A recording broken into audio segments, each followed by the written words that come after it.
Assalamualaikum warahmatullahi wabarakatuh. Waalaikumsalam warahmatullahi wabarakatuh. Alhamdulillahirabbil alamin. Puji dan syukur kita ucapkan kepada Allah Subhanahu wa taala yang telah melimpahkan rahmat dan karunia-Nya kepada kita semua sehingga kita telah dapat mengikuti proses perkuliahan pada hari ini. Kami dari kelompok 3 Administrasi dan Supervisi Pendidikan yang beranggotakan saya sendiri Dika Nadia Henry, rekan saya Sylvia Okta Pratama dan Haris Herdian. Baiklah, pada hari ini kami akan mempresentasikan hasil diskusi kami mengenai administrasi peserta didik. Baiklah, untuk pembahasan yang pertama yaitu pengertian administrasi peserta didik.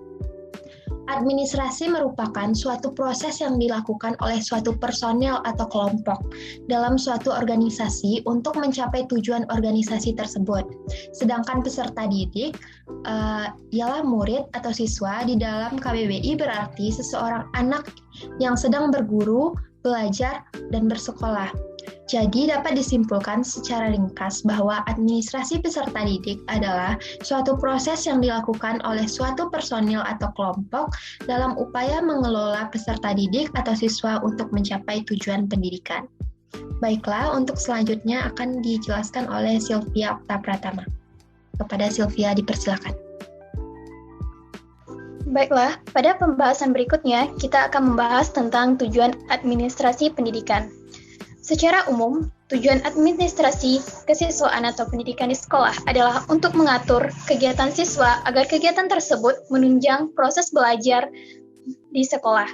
Lebih lanjut, proses belajar mengajar di sekolah dapat berjalan secara lancar, tertib, dan teratur, sehingga dapat memberikan kontribusi bagi pencapaian tujuan sekolah dan tujuan pendidikan secara keseluruhan. Sedangkan, tujuan secara khusus administrasi kesiswaan adalah yang pertama, untuk meningkatkan pengetahuan, kemampuan, dan psikomotor peserta didik. Yang kedua, menyalurkan dan mengembangkan kemampuan umum, kecerdasan, bakat, dan minat peserta didik. Yang ketiga, menyalurkan aspirasi, harapan, dan memenuhi kebutuhan peserta didik. Dan yang keempat, dengan terpenuhinya hal tersebut, maka diharapkan peserta didik dapat mencapai kebahagiaan dan kesejahteraan hidup, lebih lanjut dapat belajar dengan baik dan tercapai cita-cita mereka. Yang selanjutnya, kita membahas tentang proses administrasi peserta didik. Ada 3 tahapan yang dilalui dalam administrasi peserta didik. Yang pertama yaitu kegiatan di awal tahun pembelajaran, yang kedua kegiatan selama tahun pembelajaran, dan yang ketiga kegiatan di akhir tahun pelajaran. Pembahasan pertama tentang kegiatan di awal tahun pelajaran. Kegiatan awal tahun pembelajaran yang dilaksanakan setiap sekolah adalah melaksanakan penerimaan murid baru.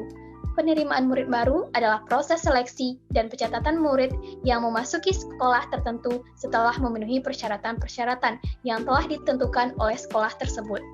Ada beberapa kegiatan yang dilakukan dalam penerimaan murid baru, di antaranya. Yang pertama adalah penetapan daya tampung. Penetapan daya tampung dapat dilakukan dengan rumus daya tampung sama dengan banyak bangku dikali muatan bangku dikurang anak tinggal di kelas. Dan yang selanjutnya adalah penetapan syarat murid baru. Dengan syarat yang sudah ditetapkan, biasanya oleh Depdikbud dan dijalankan pedoman bagi sekolah-sekolah yang lainnya. Dan yang ketiga, pembentukan panitia petugas penerimaan murid baru. Poin kedua, kita akan membahas kegiatan selama tahun pembelajaran. Kegiatan atau langkah lebih lanjut adalah murid diterima di sekolah adalah membina murid tersebut sehingga berkembang kemampuannya secara maksimal sesuai dengan tujuan sekolah. Pembinaan murid dilakukan agar murid mengenal lingkungan tempat belajar mereka dan dapat menyesuaikan diri dengan tuntutan sekolah. Ada beberapa hal yang dapat dilakukan dalam rangka pembinaan murid baru. Yang pertama, orientasi untuk murid baru, peraturan kehadiran murid, dan promosi dan mutasi murid. Dan yang terakhir, tata tertib sekolah, ganjaran hukum. Yang ketiga, kita akan membahas tentang akhir tahun pelajaran. Adapun kegiatan pada akhir tahun adalah pelaksanaan ujian nasional dan ujian akhir semester. Administrasi yang dilakukan berhubungan dengan kegiatan tersebut. Yang pertama adalah pelaksanaan ujian nasional dan kenaikan kelas. Sekian dikembalikan kepada moderator. Baiklah, untuk selanjutnya akan dijelaskan oleh Haris Herdian. Kepada Haris dipersilakan. Saya akan menjelaskan instrumen administrasi peserta didik. Yang pertama, buku induk. Buku induk merupakan buku pokok karena di dalamnya memuat semua informasi yang dianggap lengkap mengenai keadaan siswa. Yang kedua, buku KPR. Buku ini berfungsi membantu buku induk memuat data dan murid yang penting. Yang ketiga, buku daftar keadaan siswa. Buku ini menggambarkan keadaan jumlah keseluruhan siswa di sekolah. Yang keempat, daftar hadir siswa. Daftar hadir ini dibuat untuk mengendalikan keaktifan mengikuti kegiatan di sekolah. Yang terakhir, file penyimpanan berkas siswa. Berkas yang bersifatnya terlepas-lepas perlu diarsipkan dengan baik oleh sekolah, misalnya fotokopi STTB, akte kelahiran, surat keterangan pindah, dan sebagainya. Selanjutnya, peran guru dalam administrasi peserta didik. Yang pertama, menyeleksi siswa baru. Yang kedua, menyelenggarakan pembelajaran.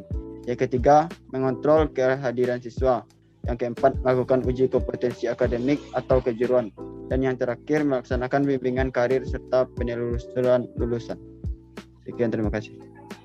Baiklah, itulah penjelasan dari kelompok kami. Hanya sekian yang dapat kami sampaikan. Salah dan janggal kami mohon maaf. Semoga ini bermanfaat bagi kita semua.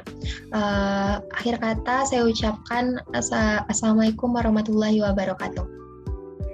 Waalaikumsalam warahmatullahi wabarakatuh.